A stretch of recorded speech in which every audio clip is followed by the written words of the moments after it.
Hello बच्चों, कैसे हो आप लोग? अच्छे होंगे बेटा। बेटा आज मैं आपके लिए लेकर के आई हूँ यूपी बोर्ड 12th क्लास के लिए हरिशंकर परसाई जी का चैप्टर है आपका निंदा रस। ठीक है बेटा, तो देख लेते हैं हम इस चैप्टर को। प्रस्तुत निबंध निंदा रस में परसाई जी ने निंदा से प्राप्त होने वाले रस पर तीखा व्यंग किया है।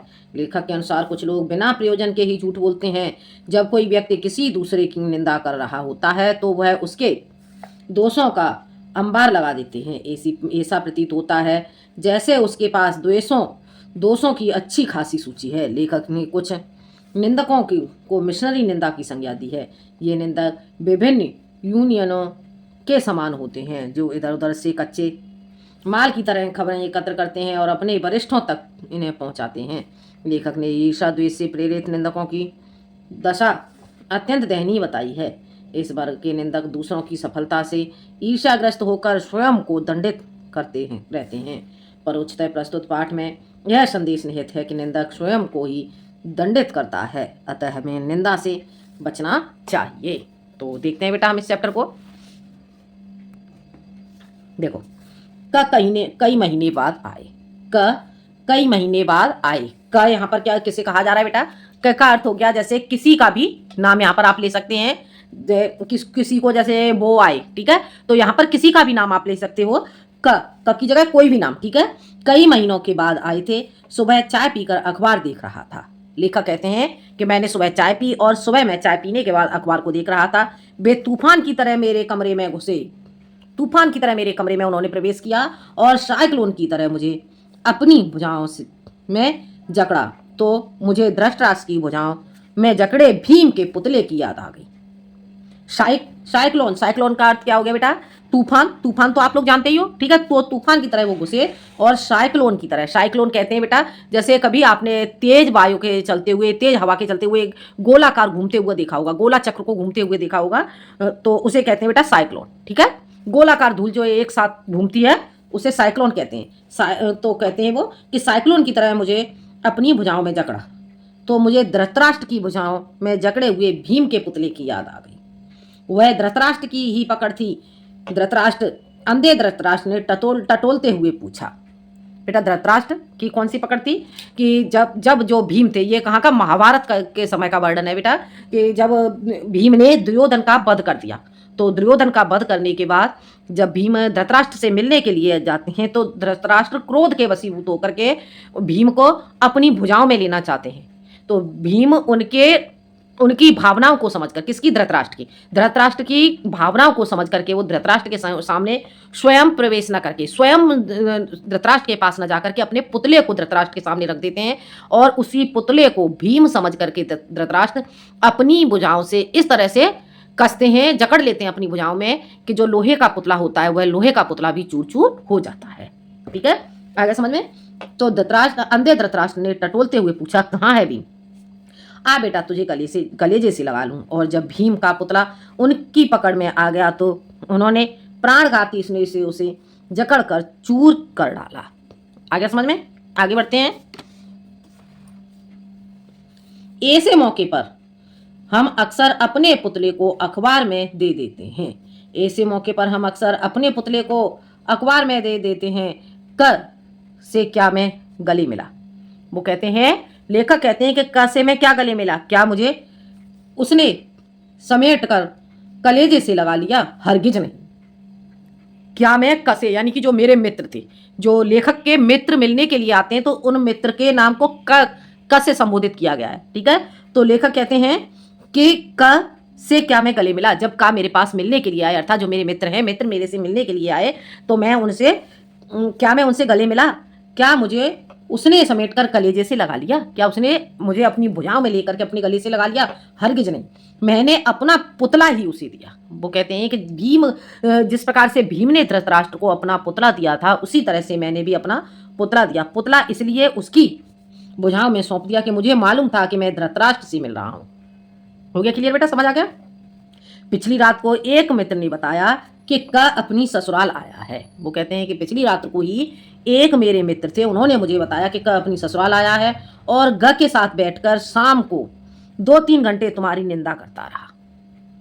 उनके मित्र ने उन्हें बताया कि जो काहक अपनी ससुराल में पहुंचा और वहां पर वह ग के साथ बैठकर, ग नाम का कोई व्यक्ति होता है, उसके साथ बैठ करके वह 2-3 घंटे तक तुम्हारी बुराई करता रहा। ठीक है। कुछ लोग ऐसे होते हैं बेटा कि दूसरों की निंदा करने से ही उन्हें संतुष्टि प्राप्त होती है। ठीक है। तो वो कह रहे हैं कि निंदा करता रहा। इस सूचना के बाद जब आज सवेरे वह मेरे गले लगा तो मैंने शरीर से अपने मन को चुपचाप खिसका दिया।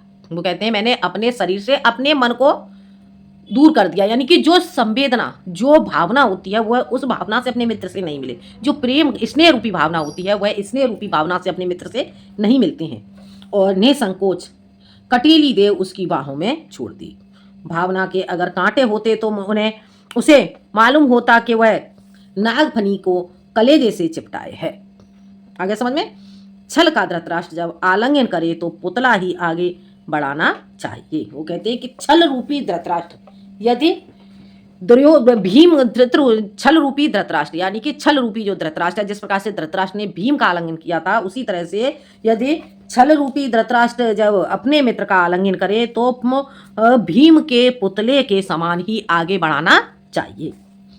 पर वह मेरा दोस्त अभिनय से पूरा है, परंतु वह मेरा दोस्त अभिनय से पूरा है, उसके आंसू भर नहीं आए। बाकी मिलन के हर्ष और उल्लास के सब चिन्ह प्रकट हो गए। वह गहरी आत्मीयता की जकड़ नैनों से छलकता वह असीम स्नेह और वह स्नेह सिक्त वाणी। वो कहते हैं कि वह गहरी आत्मीयता, वह गहरी प्रसन्नता, नैनों से छलकता वह अमीर स्नेह और उसके नेत्रों से छलकता हुआ वह असीम स्नेह, अत्यधिक स्नेह। ठीक है। और वह स्नेह सिक्त वाणी और वह प्रेम से सनी हुई वाणी। जो उसके बोलने का तरीका था वो कैसा था? प्रेम से युक्त। ठीक है। स्नेह से सिक्त का अर्थ होता है बेटा सींचना। ठीक है। तो प्रेम से सींची हुई वाणी। बोला अभी सुबह की गाड़ी से उतरा। वो कहता है, वो अपने मित्र से क्या कह रहा है कि अभी सुबह की गाड़ी से उतरा और एकदम तुमसे मिलने चला आया। जैसे आत्मा का एक खंड दूसरे खंड से मिलने को आतुर रहता है। वो बड़ा चढ़ा करके अपने मित्र से वार्तालाप करता है और कहता है कि मैं अभी अभी सुबह की गाड़ी से उतरा हूं और उतरते ही मैं तुमसे मिलने चला आया। जैसे आत्मा का एक खंड दूसरे खंड से मिलने के लिए आतुर होता है, उसी तरह से जो मेरी आत्मा थी, मेरी आत्मा तुमसे मिलने के लिए बेचैन थी। आते ही झूठ बोला कमबख्त। वो कहता है कि आते, लेखक यहाँ पे कह रहे हैं कि वो है आते ही मेरे से झूठ बोला, कल का आया है, यह मुझे मेरा मित्र बता गया था। इस झूठ में कोई प्रयोजन शायद उसका न रहा हो। कुछ लोग बड़े निर्दोष मिथ्यावादी होते हैं। वे आयतन प्रकृति के वशीभूत झूठ बोलते हैं। उनके मुख से निष्प्रयास निष्प्रयोजन झूठ ही निकलता है। मेरे एक रिश्तेदार ऐसे हैं। वे अगर बंबई जा रहे हैं और उनसे पूछें तो वे कहेंगे कलकत्ता जा रहे हैं। आगे समझ में। एक वो लेखक कहते हैं मेरे एक मित्र ऐसे हैं, अगर वो बंबई जा रहे हैं और यदि उनसे पूछा जाए कहाँ जा रहे हैं तो वो क्या बताते हैं कि कलकत्ता जा रहे हैं। ठीक बात उनके मुंह से निकल ही नहीं सकती।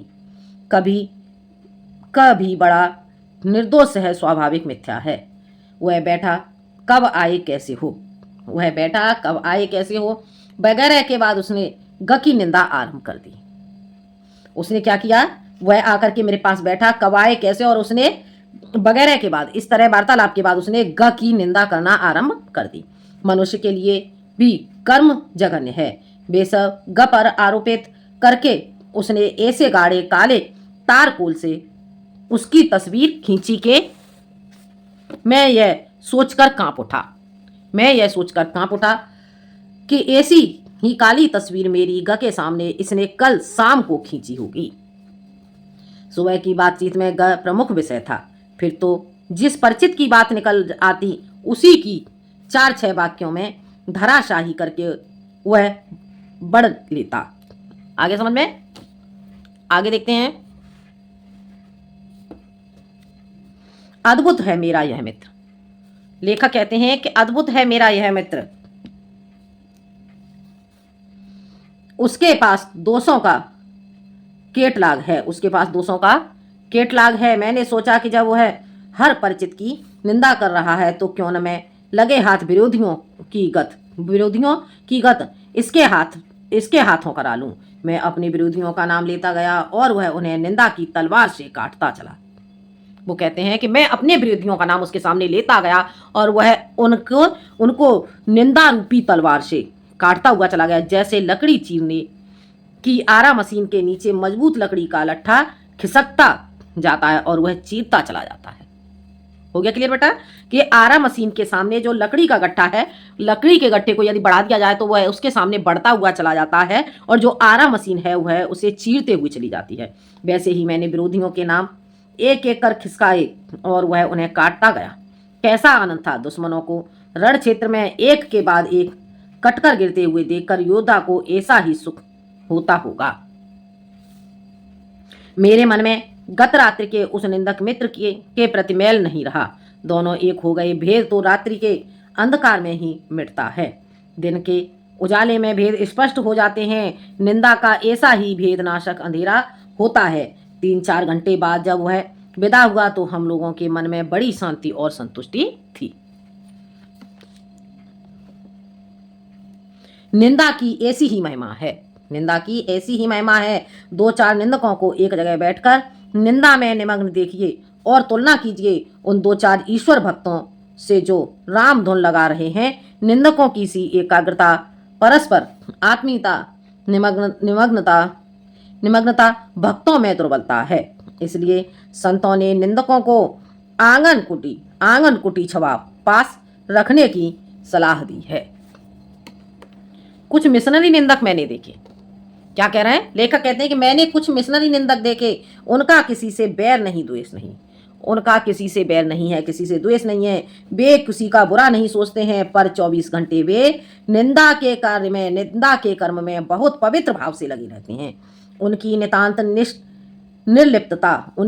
निर्लिप्तता, निष्पक्षता इसी से मालूम होती है कि वे प्रसंग आने पर अपने बाप की पगड़ी भी उसी आनंद से उछालते हैं जिस आनंद से अन्य लोग दुश्मन की, आगे समझ में, वे अपने बाप की पगड़ी भी उसी तरह से उछालते हैं जिस प्रकार से अन्य लोग अपने दुश्मन की पगड़ी को उछालते हैं। निंदा इनके लिए टॉनिक होती है, निंदा इनके लिए टॉनिक का कार्य, एक औषधि का कार्य करती है। आगे समझ में।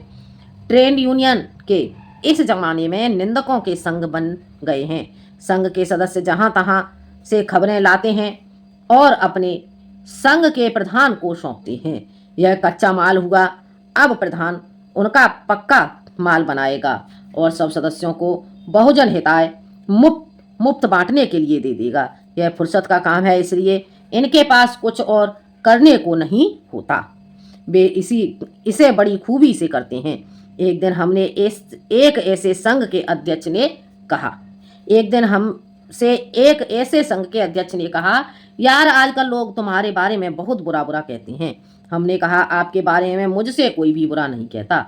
लोग जानते हैं कि आपके कानों के घूरे में इस तरह का कचरा मजे में डाला जा सकता है।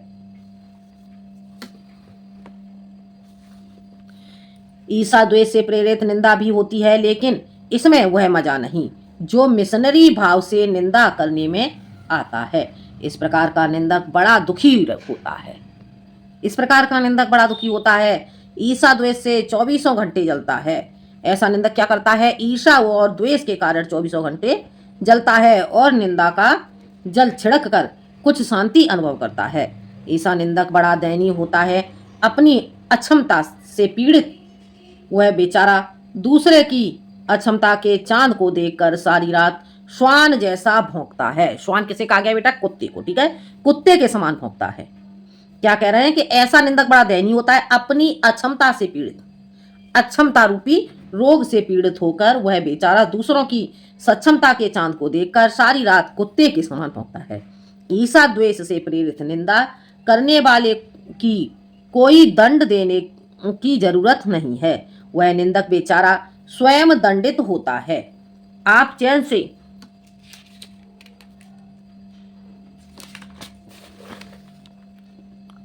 से सोइए और वह जलन के कारण सो नहीं पाता। उसे और क्या दंड चाहिए? निरंतर अच्छे काम करते जाने से उसका दंड भी सख्त होता जाता है। जैसे एक कवि ने एक अच्छी कविता लिखी, ईर्ष्याग्रस्त निंदक को कष्ट होगा। आगे समझ में।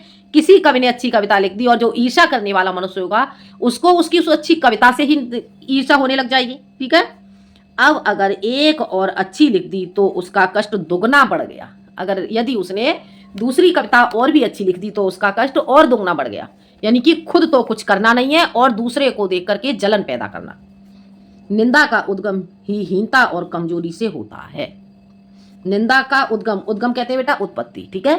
तो निंदा की उत्पत्ति ही हीनता और कमजोरी से होती है। मनुष्य अपनी हीनता से दबता है और दूसरों की निंदा करके ऐसा अनुभव करता है कि वे सब निकृष्ट हैं और वह उनसे अच्छे हैं, वह उनसे अच्छा है।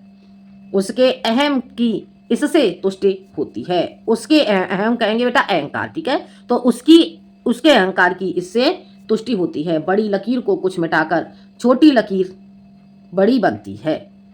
बड़ी लकीर को कुछ मिटा करके छोटी लकीर बड़ी बनती है। ज्यों ज्यों कर्म जैसे कि मानो बड़ी लकीर एक बड़ी लकीर खींचती और उसे मिटाने के बाद उसे छोटी किया, या फिर ऐसे भी तो किया, एक बड़ी लकीर खींचने के बाद उस छोटी लकीर को छोटा बनाया जा सकता है, ठीक है। तो यहाँ पर क्या बताया गया है कि कुछ अच्छा करके, कुछ बड़ा करके उसे छोटा नहीं किया जा रहा। जो निंदक है, निंदक उसे मिटाने की कोशिश करता है। आगे समझ में? और उस जलन के कारण वह स्वयं को ही कष्ट पहुंचाता है। ज्यों ज्यों कर्म क्षीण होता जाता है त्यों त्यों निंदा की प्रवृत्ति बढ़ती जाती है। कठिन कर्म ही ईर्षा, द्वेष और इनसे उत्पन्न निंदा को मारता है। इंद्र बड़ा ईर्षालु माना जाता है। क्या कह रहे हैं लेखक? कहते हैं कि इंद्र को बड़ा ईर्षालु माना जाता है क्योंकि वह निठल्ला है, वह कुछ करता नहीं है। स्वर्ग में देवताओं को बिना उगाए अन्न, बे बनाया महल और बिन बोए फल मिलते हैं। अकर्मण्यता यानी कि कर्म न करने की हीनता। अकर्मण्यता कर्म न करना, ठीक है। अकर्मण्यता से उन्हें अप्रतिष्ठित होने का भय बना रहता है। इसलिए कर्मी मनुष्यों से उन्हें ईर्षा होती है। यानी कि कर्म करने वाले जो व्यक्ति हैं उनसे उन्हें ईर्षा होती है। निंदा कुछ लोगों की पूंजी होती है। निंदा करना क्या है? कुछ लोगों की पूंजी है, यानी कि कुछ लोगों की संपत्ति है निंदा करना। बड़ा लंबा चौड़ा व्यापार फैलाते हैं वे इस पूंजी से। कई लोगों की प्रतिष्ठा ही दूसरों की कलंक कथाओं के पारायण पर आधारित होती है। बड़े रस विभोर होकर वे जिस तिस की सत्य कल्पित कलंक कथा सुनाते हैं और स्वयं को पूर्ण संत समझने की तुष्टि का अनुभव करते हैं। आप इनके पास बैठिए और सुन लीजिए, बड़ा खराब जमाना आ गया। तुमने सुना फला और अमुक। अपने चरित्र पर आंख डालकर देखने की उन्हें फुर्सत नहीं होती। अपनी तरफ आंख उठाकर देखने की उन्हें फुर्सत नहीं होती। एक कहानी याद आ रही है। एक स्त्री किसी सहेली के पति की निंदा अपने पति से कर रही है। वह बड़ा उचक्का दगाबाज आदमी है, बेईमानी से पैसा कमाता है। कहती है कि मैं उस सहेली की जगह होती तो ऐसे पति को त्याग देती। तब उसका पति उसके सामने यह रहस्य खोलता है कि वह स्वयं बेईमानी से इतना पैसा कमाता है। सुनकर स्त्री स्तब्ध रह जाती है। स्तब्ध का अर्थ क्या हो गया बेटा? स्तब्ध का अर्थ हो गया शांत रह होना, ठीक है। तो वह स्त्री क्या होती है? शांत रह जाती है। क्या उसने पति का त्याग किया? जी हाँ, वह दूसरे कमरे में चली गई। कभी कभी ऐसा भी होता है कि हमें जो करने की क्षमता नहीं है वह यदि कोई करता है तो हमारे पिलपिले अहम को धक्का लगता है। तो हमारे अहंकार को क्या होता है? धक्का लगता है। हमें हीनता और ग्लानि आती है। हमारे अंदर हीनता और ग्लानि कहते हैं बेटा जलन, ठीक है। किसी को देख करके दुखी होना। घृणा, ग्लानि का अर्थ क्या हो गया? घृणा। तो हमें हीनता और ग्लानि आती है, तब हम उसकी निंदा करके उससे अपने को अच्छा समझकर तुष्ट होते हैं। आगे समझ में? उससे अपने आप को अच्छा समझ करके संतुष्ट होते हैं। उस मित्र की मुलाकात के करीब 10-12 घंटे बाद यह सब मन में आ रहा है। सब कुछ तटस्थ हो गया हूँ। सुबह जब उसके साथ बैठा था तब मैं स्वयं निंदा के काला सागर में डूबता उतराता था।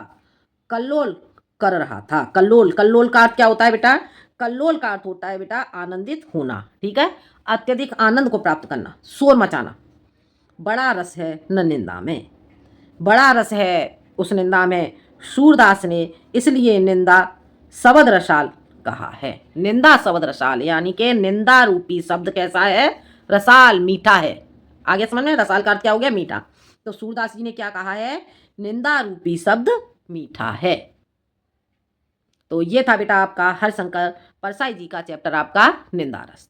ठीक है, तो क्या होता है कि कुछ लोगों को दूसरे लोगों की निंदा करने से ही संतुष्टि की प्राप्ति होती है। आगे समझ में? तो ये चैप्टर बेटा आपको समझ में आ गया होगा। पहले इस चैप्टर को देख लें और अगले वीडियो में मैं आपके लिए लेकर के आती हूँ इस चैप्टर के अभ्यास प्रश्न। ठीक है, तो आज के लिए इतना ही। मिलते हैं अगले टॉपिक के साथ। धन्यवाद।